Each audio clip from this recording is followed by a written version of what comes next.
Welcome to Haunt Weekly.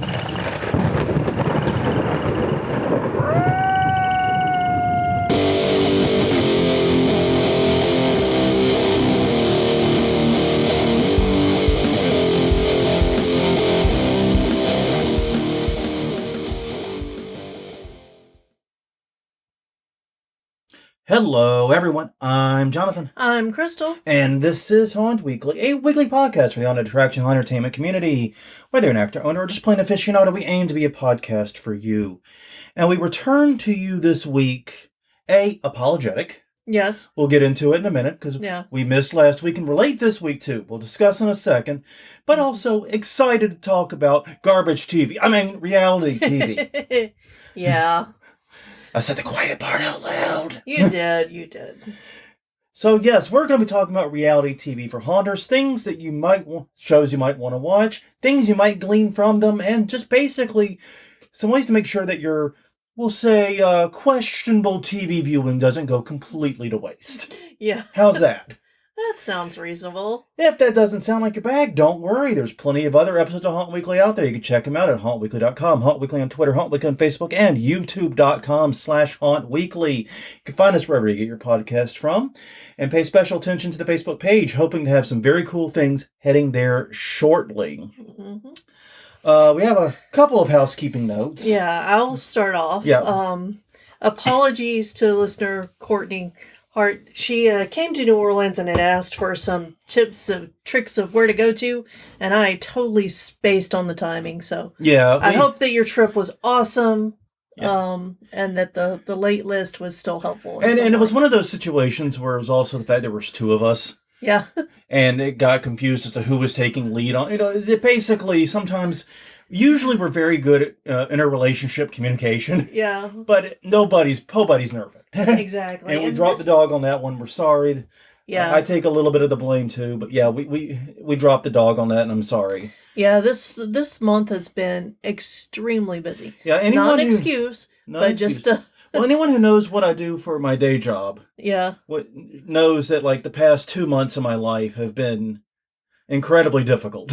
Yeah. And incredibly all-consuming. So yeah, it's an interesting time to be the plagiarism guy. Bill Nye, the plagiarism guy.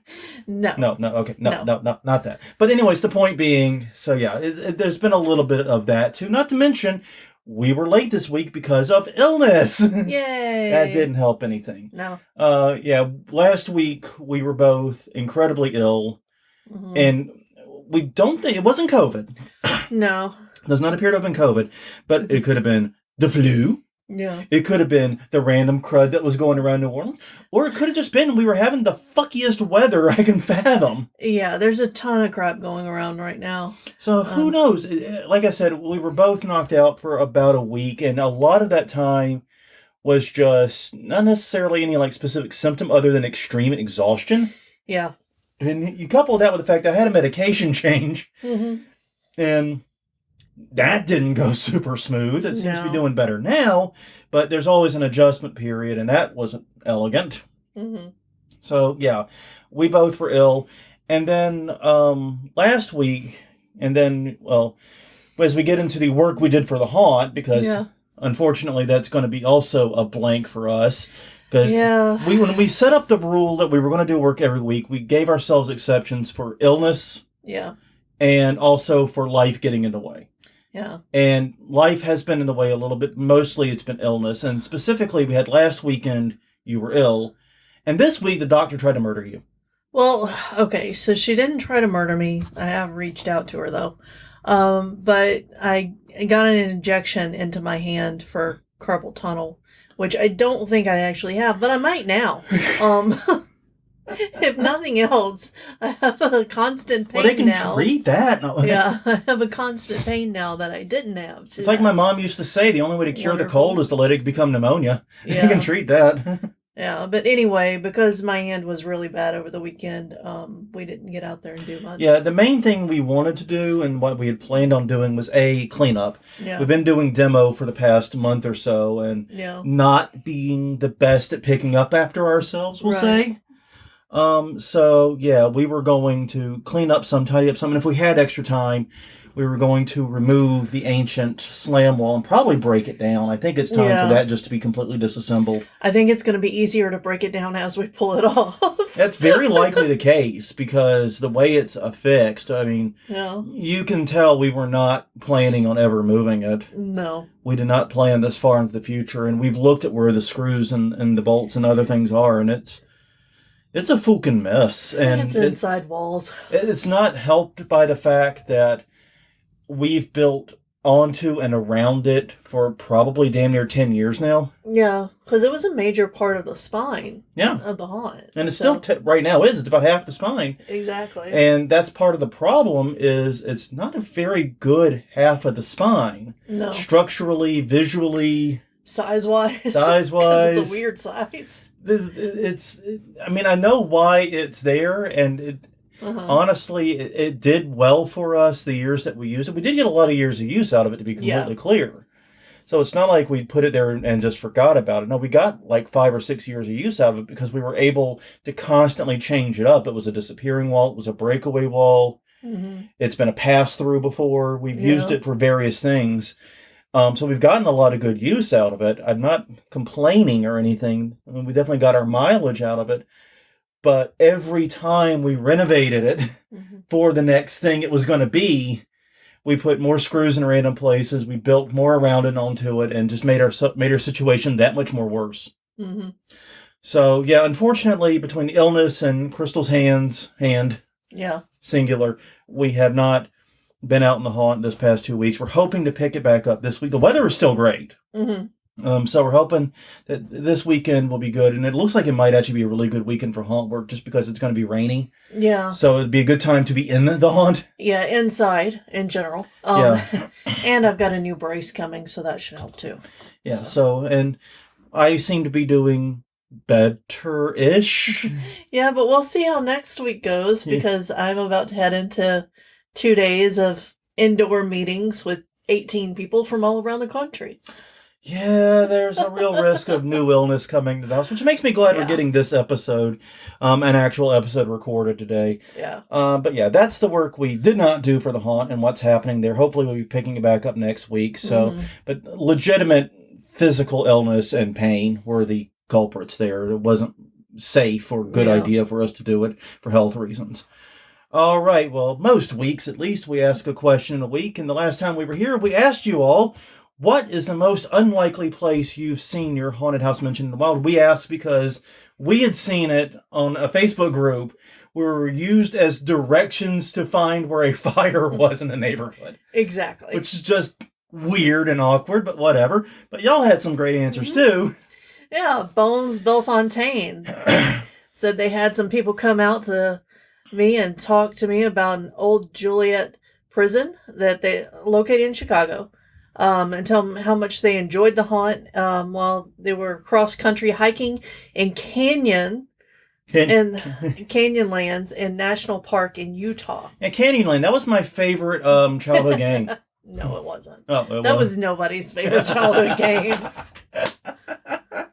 Yeah. It's right up there with Chutes and Ladders. That's fair enough. It's a bullshit game and everybody knows it. Call Alguer.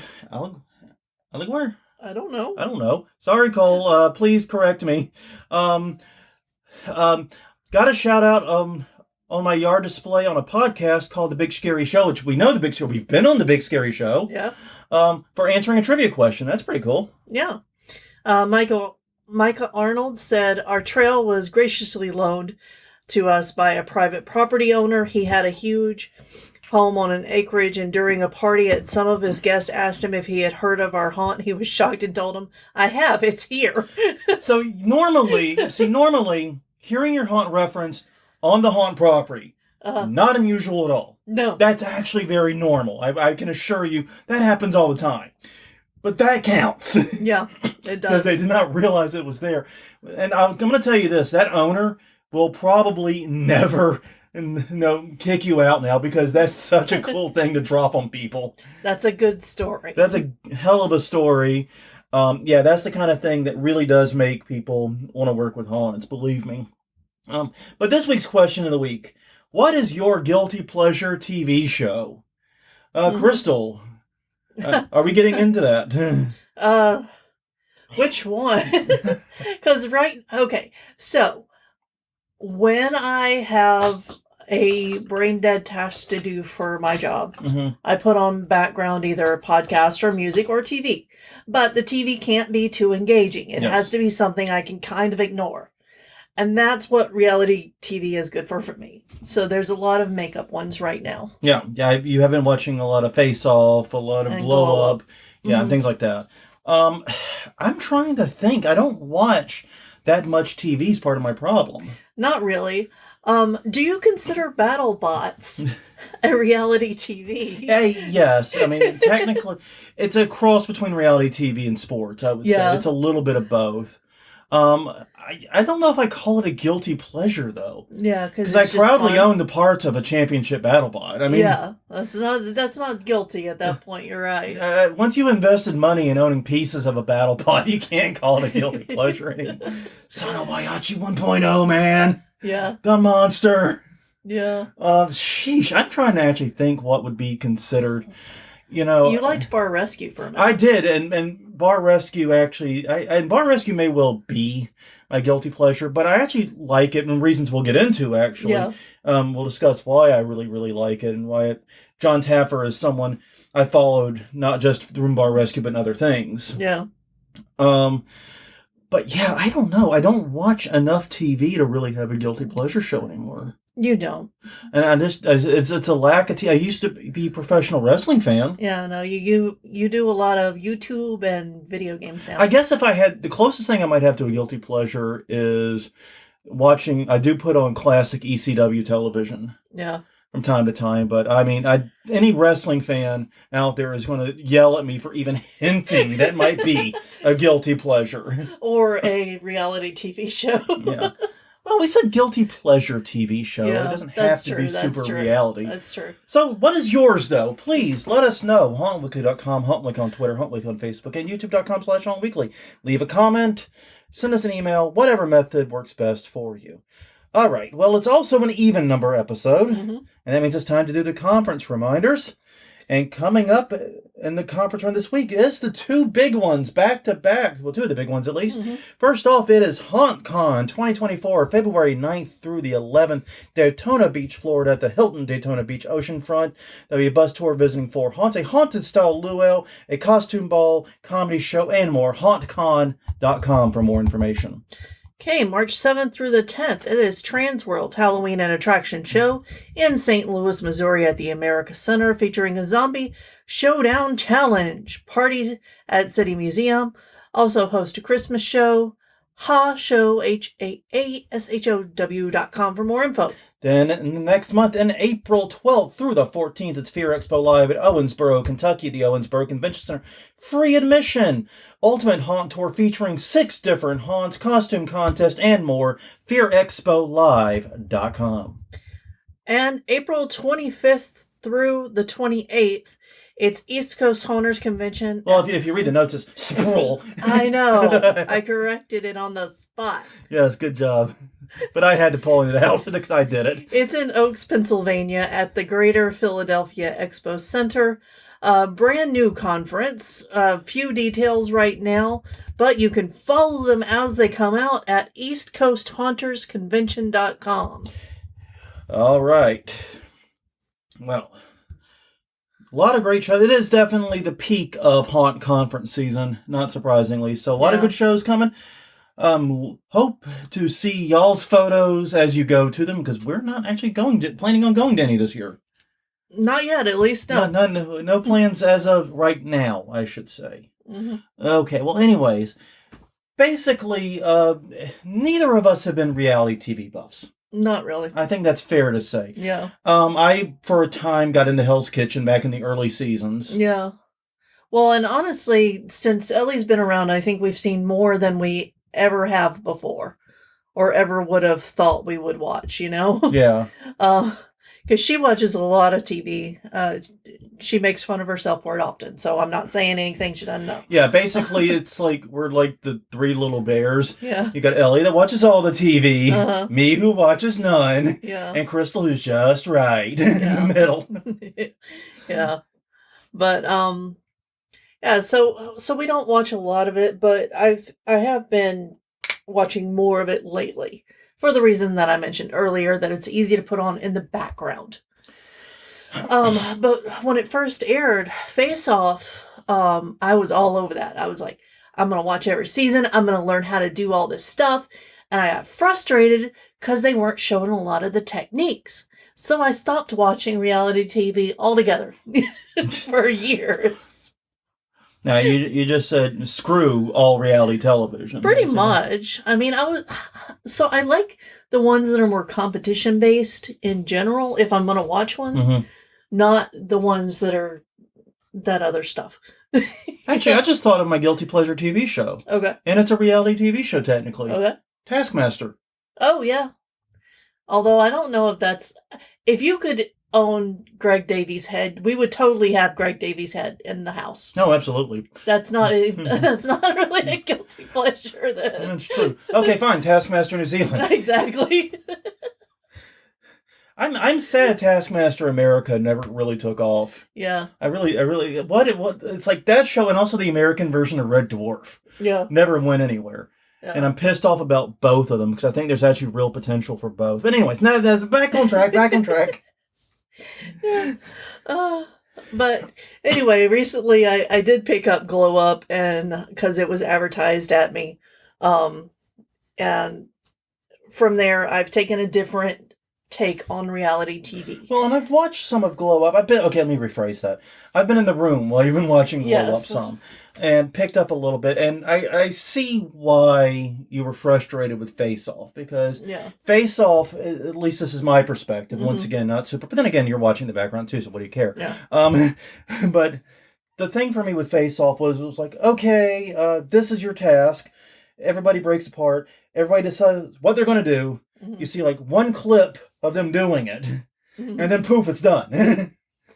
Yeah, that kind of is what it feels like, yeah. And with Glow Up, at least it felt like there was a little of an explainer. I'm using the airbrush and flicking this way. Yeah. And like they're actually discussing the techniques. And like I know jack shit about makeup. Yeah. Like, I'm kind of out of touch with it. That's kind of why I watched it. Like I know jack shit about makeup. There's a reason I wear an expensive mask. Yeah. You know? Yeah. It's like my handwriting's bad and there's a reason I type 120 words a minute. It's because I'm overcoming my shortcomings the best I can. But yeah, but with Glow Up, it actually felt like you could theoretically learn something or at least understand the techniques you needed to master and practice in order to do these effects. Well, especially with the last challenge of each episode, it gives you an instruction. Like it tells you what they're doing, it shows you how to do it, and then the contestants try to do it. And then they tell you why it's wrong or why it's right. Which that's constructive criticism. Yeah. And being from the art world, I know how to take that. So that was, I think that's why I got it. You seem to think artists are well renowned for their ability to take constructive criticism. Well, you know. Just because you can. Yeah. Well, I think a lot of... That's a different show. We'll talk about the egos of artists later. Yeah. But yeah, no, I agree that they seem to actually put a lot more focus on the specific techniques. And it kind of reminds, and this is going to be like a crazy analogy, but it reminds me a little bit of the show Beekman's World and also the old Bill Nye show. Yeah. In that the goal isn't necessarily to teach you the techniques, but to teach you what you can learn and sort of to get you interested in learning. Yeah. It's meant to make you want to learn these things rather than actually teach you how to do them. They're not instructional, but they're teaching you the techniques that you're used and what you would have to practice and how you'd have to build in order to actually do these things. Right. And that's really, really important in education because if people don't know what they don't know and aren't interested in filling those gaps, they're never going to do it. Exactly. And that's what shows like Glow Up, Bill Nye, and Beekman's World all do, is they try to get that excitement going for it. Yeah. And I think that's something, because I think the point of Glow Up is to do that. Yeah. To get people interested in doing makeup. Where I think the point of Face Off is to get people going, wow, that's cool. Yeah. And then walk away. Yeah, or wow, that was so cool, and then listen to the judges pick it apart and say what's wrong with it or what is really cool about it. Yeah, no, exactly. It's not about. I mean, apologies to anyone who actually got excited about makeup from Face Off. Yeah, but I don't think the show's designed for that. Well, I think there are very few spaces where horror makeup is featured as an art form. So I'm excited about it for that reason. That is true. That's a good point. It also, so watching enough of those shows where it shows you, a good job versus a bad job, no matter which genre of show it's in, can let you hone your taste for what you actually like and why you like it. Because that's a big part of knowing where you want to go. If you produce something that you don't like, is being able to look at it and say, oh, I don't like it because of this. Yeah, I noticed when watching with you one of the recent episodes of Face Off. Yeah. They were doing demons. Yeah. And some of the demons, I'm like, that's cool. I could see doing something like that in the haunt. That's like really skillful, but it looks stupid. Yeah. Yeah. Yeah. Yeah. And yeah, I don't always agree with the judges, but anyways, I think the whole point of all this was that reality TV can be useful to haunters. Yeah, exactly. And we just spent about 7 minutes discussing... Going completely off script. Well, that's what we do. Yeah. But yeah, and I think your point there, speaking to testing your creativity, though, is very important. And that is, listening to, seeing what is presented and going, I like that, I don't like that. Mm-hmm. There's merit in that. Yeah. And, you can also give yourself the challenges that the contestants take on. Like, there's nothing that says that if you like a challenge, or even if you don't, in fact, it is oftentimes more useful to do challenges that you're not interested in, just to see how you would approach it. Yeah, and it's also really good to do challenges when none of the presented designs or whatever really work for you. Yeah. Because it lets you see what you would do different and what you like. Once again, it's about honing your taste. Yeah, I think so I've been thinking about this, and I think I actually am going to do this with some of the small makeup challenges, because we don't have a makeup artist right now in our home. No. Everybody kind of does their own thing. Yeah, everybody who does makeup is a little bit good at makeup. Yeah, and I wind up doing 2 or 3 makeups plus my own right before opening. Yeah. Which is, a 5-minute makeup. So it's not the best, but I think we do okay. But anyway, I think doing these challenges, especially the speed ones, would help with that. Yeah. And I think it could help other haunters too, who find themselves in a similar situation where you have to hit it fast. Yeah. So learning new skills, new techniques, focusing on shows that sort of test. Mm-hmm.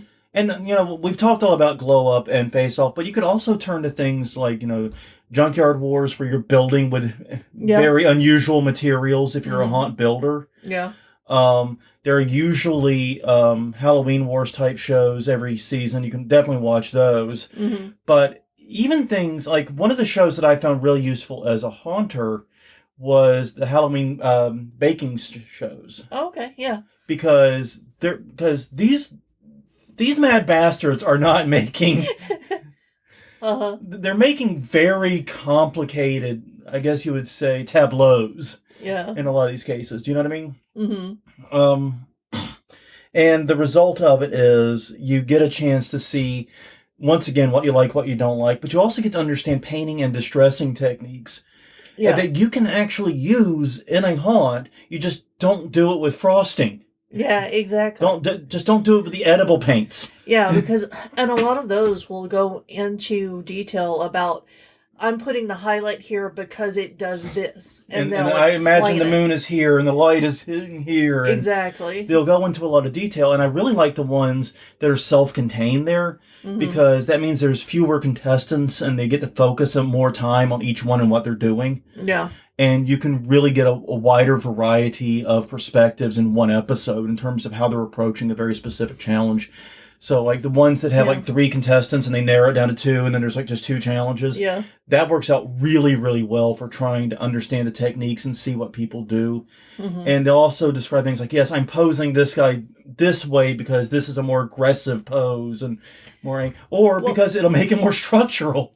Exactly. And the structural part's important to understand how things balance and how you can make things look like they shouldn't be able to support their own weight, but they do. Yeah. Which is really great for creating monsters. Yeah, it's great for creating monsters. It's also great for creating sets that are off-putting. Yeah. If you come in and you see this giant thing hanging above you on like a little bitty pole, it's going to feel like that's about to fall. Yeah. Even though it's completely structurally sound. Yeah. Yeah. There's a lot of cool things in that. Yeah. And it's also, all of these shows also show you products in ways that you may not know are even possible for your medium. Exactly. Like I recently saw somebody make latex intestines using just latex paint that they rolled up. Usually I use oil socks. Yeah, we use the oil socks, which we can get in very large numbers. Yeah. Because of where we live. Yeah. So it's very easy for us to get a shit ton of those very quickly and cheaply. So we'll probably keep using that technique. But no, that's a neat idea if you don't have access to it, like you're inland. Yes, I was also very happy to see pool noodles. Yay, pool noodles. Yes, shake down for rats' tails. I think every haunter, though, has used pool noodles in unintended means at some point. Yeah. But yeah, you can learn a lot of new skills in this. And so, find a show that, even if it's not directly related to what you do in a haunt, that is tangential. Yeah. And, like for actors, there are reality TV shows that focus on improv. That focus on stand-up. Yeah. Focus on performance. So you can find something that is at least tangentially related to what you do and pick up skills in it, is the main thing I think we're trying to get across here. Yeah. Even if it doesn't seem directly related, if it's tangential enough, you might learn something. Another thing to always learn is communication. This is for every show that has team challenges. Yeah. Once again, Taskmaster, but yeah. Also Hell's Kitchen. Also Hell's Kitchen was the example that I came up with on that one. Because that was the thing that always blew my mind about Hell's Kitchen, is you could always see when the kitchen was doing well versus when it was not doing well. Because in the kitchen it's doing well, everyone is talking, everyone is listening, everyone is communicating every fucking second they're working. Heard. And they are speaking and they are heard. They are speaking, they're confirming, they're exchanging information. Yeah. And that is how you know they're doing well. The kitchen that's quiet is probably secretly falling apart. Yeah, because everybody's in their own head and not wanting to work together. Yeah. Because it's a competition, but you've got to work together in order to get to the end. Yeah, and you get to see what good communication looks like and sounds like and feels like. And once again, Taskmaster, I think, actually is an illustration of this, because they have team challenges, but they often put restrictions on how the teammates can communicate. Yeah. And so now you're watching them struggle. They can't talk with each other. Yeah. So how are they going to communicate then? Are they going to develop their own sign language? Are they going to pass written notes? Yeah. What are they going to do? One of them's blindfolded. Yeah. One of them isn't. One of them's blindfolded, while the other one's got their hands tied. It's wackadoodle shit. But it's the kind of wackadoodle shit that happens in haunts. Yeah. So, but mastering this communication, especially under non-traditional, non-ordinary circumstances, you can learn a lot there. And like I said, Hell's Kitchen was really, really good for me about learning about communication with a team. But you can also learn about communication with just one other person, watching and see who does well versus who doesn't do well. Pay attention, take notes, basically. Yeah. Communication is such an important thing in haunting, and I gotta admit, reality TV is a great place to see it. Yeah. And there's also an element of communication, like if you have models or people or clients that you're working with, making sure that the models feel comfortable, that the things you're putting on them aren't too heavy, and that that you understand the brief. But we'll be getting into that a little bit further down. Yeah. All right. So this is an off the wall one out there, but you can actually recruit from these shows. Okay. You can pick up, you can find people that are in your area and ask them if they want to come out and do like a celebrity spot with you, do a guest actor spot, teach a class, and help recruit the actual contestants. Because even if they didn't get very far in the competition, if you think that their vibe matches your vibe, they still beat out thousands of people to get on that show. You know? Well, yeah. And also, one thing to pay attention to, especially if you live in a big city, is when these shows inevitably come to your town, see how they are recruiting people. Yeah. See how they are reaching out, what avenues they're using. Because these shows are masters at getting crowds. Yeah. And when talking with Ellie, she was like, why don't places with haunts do their own sort of contest like this where they pit the makeup artist of different haunts in the area against each other? This sounds like something John LaFlamboy would take up. Uh-huh. This sounds like the type of things. John, you out there, buddy? Free idea bucket. All yours, buddy. You're going to have it. No. Don't even have to credit us. No. It's fine. But no, seriously, though, you can learn a lot about recruitment from this. And you can also, like you said, recruit directly from it in some cases. Yeah. But yeah, I think the idea there of pulling from these particular these particular contestant pools and getting them as celebrities. Yeah. Like you said, even if they didn't make it very far, that still A, speaks to their talent, and B, someone's going to be interested. Yeah, there's that one guy that plays the bars near us, on our side of the river, not the other side. And he was on America's Got Talent or something. He was one of the finalists. Yeah. But he always gets a following just because people want to come see him. Yeah. And so if you've got people who have their own following off of these shows, they'll show up to see them. Okay. So marketing. No, next up is pivoting. Sorry, pivoting. Yeah. I skipped. You were pivoting to marketing. No. No, but inevitably in all of these shows, something goes wrong. Yeah. Like, somebody's going to have a bad day. Somebody's thing isn't going to work. And sometimes people notice when what they're doing doesn't work, and they have to do the scary thing of start over when they've lost half their time. But this is all, things that you can see how people approach it differently. When they know it's not going right, some people take a break to refocus. They step outside for a few minutes, and there's also a team element to it, so that if people are seeing that somebody's having a really bad day, even though it's a contest, a lot of times people will just step up and say, hey, can I help you with that? So that you can, if they're in a place where they can do that, where they can offer help. Yeah. That is... The ability to think on your feet is both like the hardest thing to teach. In fact, I don't even know if it's possible to teach. I don't know either. I don't know if it's possible to teach, but it's such a difficult thing to teach, but it's also so critical because every haunter I know, their favorite scare story starts with something going wrong. Yeah. And then it getting turned around. Or something going, maybe not wrong, but out of the ordinary. Something happening different. And then they responded to it. Yeah. And those stories are always the best because, when a scare works exactly as designed, that's great and all, and it's a lot of fun. But come on, we all love being the hero. Yeah.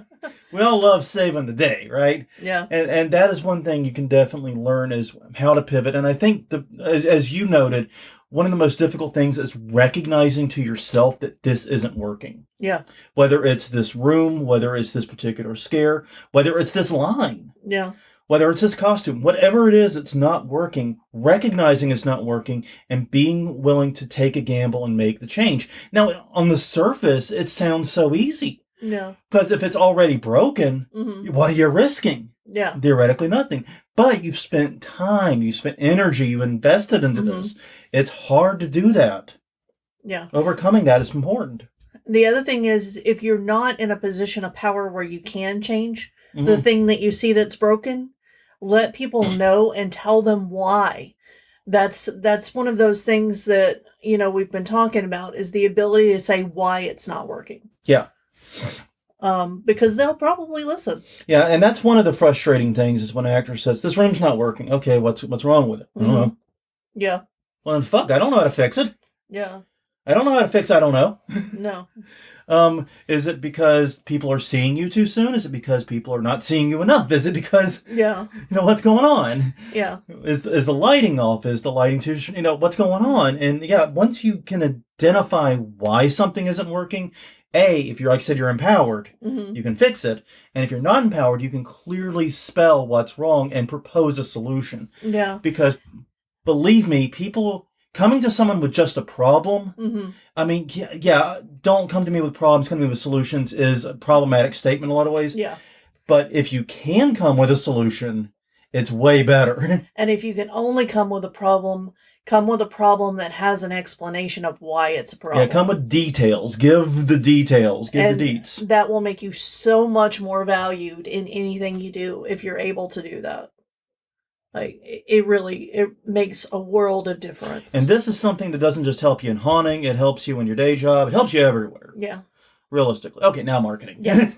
Yeah, okay. We talked about reality TV shows. I always liked Bar Rescue. And the reason I liked Bar Rescue was because I liked John Taffer, to me, represent his... I mean, he's an asshole, but so am I. So what do I care about that? But he's a raging asshole. But... he also is deeply passionate about business. Yeah. And about making the business works. And Bar Rescue, even though his obsession with butt funnels is really fucking weird. Had to get that in there. That's basically what cattle gate systems are, though, are just long butt funnels. But no, they're not butt funnels. They're not meant to make you bump into people. The butt funnel thing is so fucking stupid. Anyway. We're getting off. But seriously.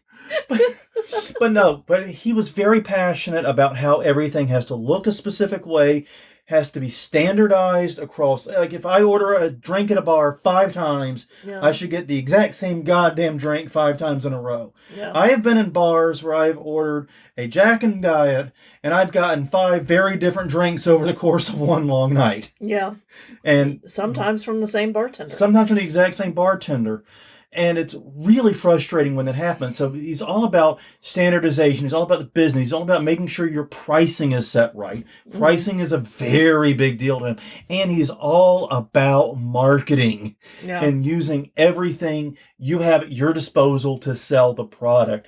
Everything from placement of lighting, what areas you want to light up. Hint, the places that make you money. Yeah. Don't have your fucking ticket booth dark, you dipshits. Yeah. Yeah. Jesus, right? Yeah. Ticket booths should be lit.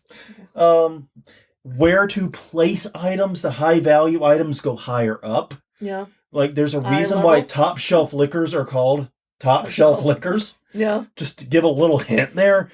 But yeah, basically all about how to position your entire haunt to make money and to generate more revenue with what you have. Yeah, and I also would use some of his specific tips for the merch booth, because not only are you putting the higher items up higher, but if you spotlight them, then that draws more attention to them. Just like in your haunt, if you want somebody to look at something, put a light on it that's brighter than the ambient light. Yeah, it's always so amazing to me the number of haunts I've been to that understand that concept, what you just described of lighting. They understand it in the haunt. But when I go to buy the ticket, I feel like I'm wandering through the dark fucking forest trying to find a ticket booth. Yeah. No. Well, and it's not even... It's also, like I said, in the...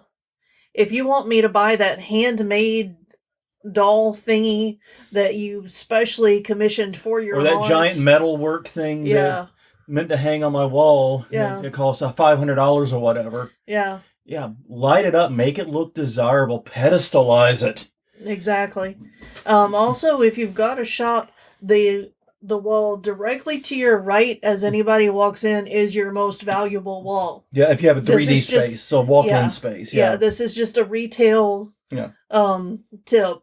It's been lots of studies. And it's funny. There have been a few times that we went shopping and you were looking for something and I napped off. And so what I would do is I would sometimes at least go to the front door and watch people come in. Yeah. Try not to be creepy about it. Well, but, yeah. But basically, and yeah, the whole people turn right when they come in. Almost 1,000% true. They either turn right. The only exception I found to that was that crappy Michael's near us, which has that big aisle right in the front door. Yeah. Most people go straight down the aisle. Yeah. Because they're like funneled that way. It's like, but that's going against the instinct. Well, and that Michael's doesn't really get this concept because they put some of their clearance stuff or on sale stuff right at the front on the right, which you should have your high-end market value items there. And an interesting piece of trivia, you learned this in advertising class, there's a reason why if you go to a grocery store, there's a florist section. Yeah. And B, why it's in the produce section. And C, why those things are usually on the right as you come in. Yes. Because they want you to come in, go to the right, and see all the freshness. Yeah. And think, wow, this grocery store has super fresh produce and flowers and things. They're great. I'm going to spend all my money here. That's the exact point. Yeah. Pretty much to the T. Yeah. Use those ideas. Bar Rescue and Bar Rescue, but also shows like Hotel Hell with and others. Restaurant Rescue. What was it? Restaurant Impossible. Yeah. Do very similar things too. So you can also talk to them. But I'm a Bar Rescue guy ultimately. Yeah. Another thing you can learn is a lot of the times these shows will bring in clients. They partner with local people, companies, and the contestants have to meet challenges set up by somebody else that meets that brief. You know, it has to look like this. It has to use these colors. It can't use, whatever colors you want. Or it has to be a beauty makeup instead of a horror makeup or vice versa. And if you don't follow a client's brief and you don't communicate well with the client to make sure that you understand what they're asking for, you're not going to win the contest. It's really working with clients, and that's my job. Yeah. Is always an art form in any field, but in a mixture of creative field like what we're talking about here. Yeah, getting what you want, and this can be you as a builder talking with the owner. Or it can be the flip side, you, the owner, being the client, talking to the builder here, talking to the person helping, and trying to explain your vision. Because that's really what this is about. It's about communicating and executing on a vision. Yeah. And it's an art form on both sides. The person executing needs to know what questions to ask, and the person who's giving the vision needs to know exactly what to say. Yeah. And if there's a mismatch between those two, we'll just say fun happens. Exactly. It's adventure time. Yeah. Yeah, because, I've had people tell me that they've done a job for somebody, but the client wasn't happy with it, so the client didn't want to pay them for their time. Yeah. Which is always an issue. And, it's like, that's not good. Yeah, so learning how to do these communications is incredibly important in any environment. And like I said, you don't have to frame it as client, consultant, or client, provider. You can frame it as boss, supervisor, employee. Yeah. It's the same thing. It's just a matter of, the employment status involved here. Or volunteer and volunteer coordinator. It's all about trying to communicate that vision and then execute on it. It's an art. I don't have all the answers, but you're absolutely right. That's something that comes up repeatedly in reality TV. Watch how the people who do it well do it. Yeah. That's what a lot of this is about. And finally, business. Business. Because this is a thing that you especially noticed it. I especially noticed it in Bar Rescue and Restaurant Impossible. Yeah. There's a lot of people who get into those fields, get into those businesses, and they're very passionate about food. They're very passionate about the drink. They're very passionate about the atmosphere. And they are fucking stupid about the business side of it. Yeah, they have no idea what they're doing when it comes to the business side. And once again, this is why I like John Taffer, but Restaurant Impossible goes into it a lot too, I know. So does Hotel Hell. But basically, learning the fundamentals of the business side of this is something you can really pick up from a lot of these more business-oriented shows. Yeah. And I grant, knowing that, a restaurant's food cost should never be more than 30% of the price of a dish may not be super useful to haunt. No, but the idea is useful. Exactly. Being able to calculate how much you're spending per night, per employee, for your utilities, for your space, for everything, calculating that down to an hour and then doing the math to figure out how much you need to charge per hour, per customer, based on your throughput and what will reasonably show up. Yeah, exactly. Your expectations. I mean, you need to be able to do that, or else you're not going to survive. And so many creative-driven haunts struggle with this and have gone out of business because they didn't understand the business side, and that's a shame. Yeah, and haunting is one of those industries where people get into it for the passion, they get into it for the love, but don't understand the business aspect of it. A lot of times. Yeah, it's one of those industries where it's a very common thing. Yeah. And like for us, one of the reasons we talked about in the episode why we don't go pro, one of the reasons we don't go pro is because we understand the business aspects of it. We understand what we're up against. Mm-hmm. And we don't want to take that on when we can just be home haunters and do what we're passionate about and keep this as a hobby and not have to worry about those things. Yeah. That's always worked well for us, basically. And yeah, but we've seen it time and time again where haunters get in because they're passionate, sometimes build very good haunts, but they don't understand the business side of it, or they don't plan correctly for the business side of it. And they end up closing after 1 or 2 seasons just because they don't have a plan to make it profitable. And because you have to at least break even to keep the door open. Exactly. You need to break even, and like the first year is always going to be rough, and you're probably going to run at a loss. That's just the cost of doing business. But you should have a plan for recouping over time and for growth. You also need to just know the basics about what permits you need. Are you fire code compliant? Yeah. How are you doing your recruitment? Do you need contracts for your actors and things like that? Are you going to allow people to bring their own characters to your haunt, or are you giving them costumes? Yeah. Who's owning the IP? Exactly. There's a ton of just business questions. And there's a reason that we've long said that we wish more creative haunters would take business classes, either at the local community college or whatever. Yeah. Just to brush up on those skills. Mm-hmm. You don't need an MBA. No. You just need some fundamentals. Yeah. But the flip side of the coin is, you can learn a lot from these reality shows. You really can. Mm-hmm. And once again, it's like, the Beekman's World type thing. You can learn what you need to learn, if nothing else. It exposes you to the world that you might not be familiar with.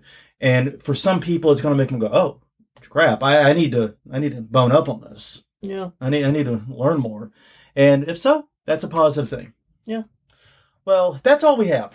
Hopefully, we made you feel a little better about watching reality TV. And when, your partner, your parent, or family member, or dog, or whatever catches you watching, that marathon of reality TV, you can turn to them with a straight face and go, no, it's research for the haunt. Got you back. This is business. In fact, I'm deducting it on my taxes. But on that note, everyone, thank you very much for joining us for the past 50 or so minutes. Greatly appreciate you. Sorry we missed last week due to illness. Glad we're doing better outside of Crystal's poor hand. But check out more Haunt Weekly. We're at hauntweekly.com, Haunt Weekly on Twitter, Haunt Weekly on Facebook, and youtube.com/hauntweekly. You can also catch us wherever you get your podcasts from. That's Google Play, Apple Podcasts, Spotify, Podbean, wherever. We're not particularly picky. But until next time, I'm Jonathan. I'm Crystal. And we will see you all next week with another episode of Haunt Weekly. See you then.